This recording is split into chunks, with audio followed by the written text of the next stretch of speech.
Bismillah, walhamdulillah, wa salatu wa salam ala rasulillah, assalamu alaikum wa rahmatullahi wa barakatuh. My name is Moodi Danawi. I'm here with recipes for Ramadan, and today we're going to cook one of my mother's recipes, which is baba ghanoush. The reason why we start with this particular prayer and we send blessings on the Prophet sallallahu alaihi wasallam is we want what we consume to be metaphysically nourishing as well. So that's how we start. Now, with regards to the baba ghanoush ingredients, when selecting your eggplants in particular, there is a male and female. Now, if it has a dot there where the navel is, that would be the male. If it has more of a slit type shape, that would be the female. Then the other. The female contains quite a bit of seeds. The male sometimes contains little to no seeds whatsoever. That's relevant because the seeds, once used in the recipe, can create a quite bitter taste, and that's not something that you want with this particular recipe. A key ingredient in this recipe is tahini. You want to be using this sparingly. We're going to use about 2 to 3 tablespoons. You don't want to be excessive with it because then you're going to create a baba ghanoush that tastes more like hummus than baba ghanoush. Then we have 2 or 3 cloves of garlic, great for the immune system and obviously part of the texture and taste in this particular recipe. We've got some mint and parsley. Mint is a great digestive enzyme, great for the digestive enzymes and gives it a nice zing as well. The chili is optional. I prefer it a little bit spicy. The ingredients in chili are great for the metabolism, and some of us need a little bit of a metabolic boost in Ramadan. The yogurt.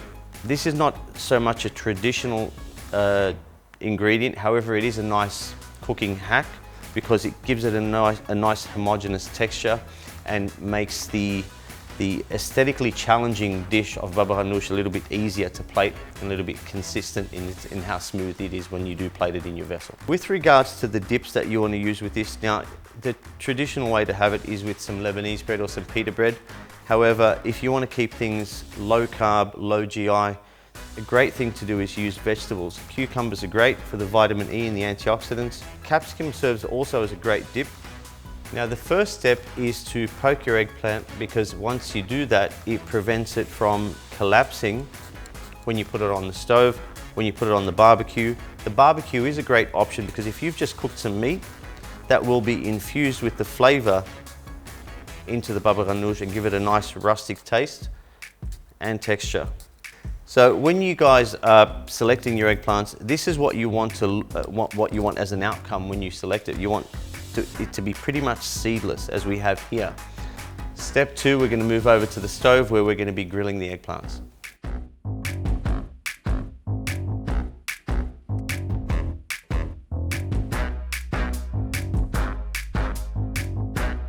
Okay, step 3 is to peel your eggplants.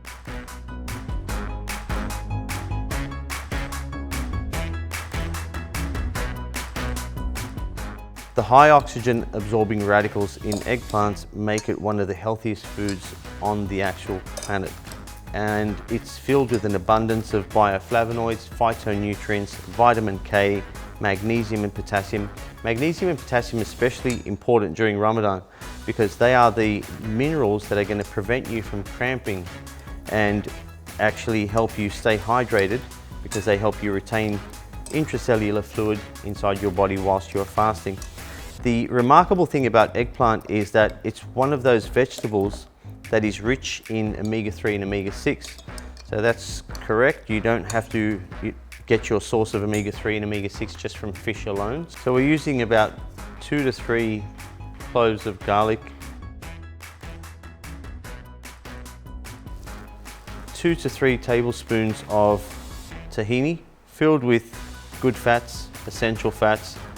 This is a little bit of a hack here where we put a couple of tablespoons of yogurt to make them a little bit more consistent. It gives it a sense of homogeneity. A little bit of chili to taste, a little bit of parsley, and also some mint.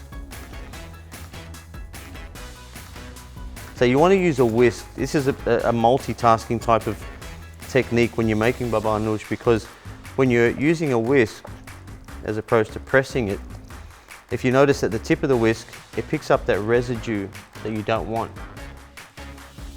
Or show you how to plate it at room temperature rather.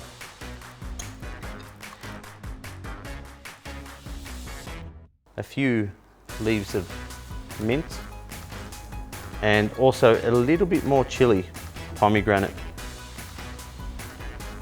Finally, what you want to use is a little bit of extra virgin olive oil.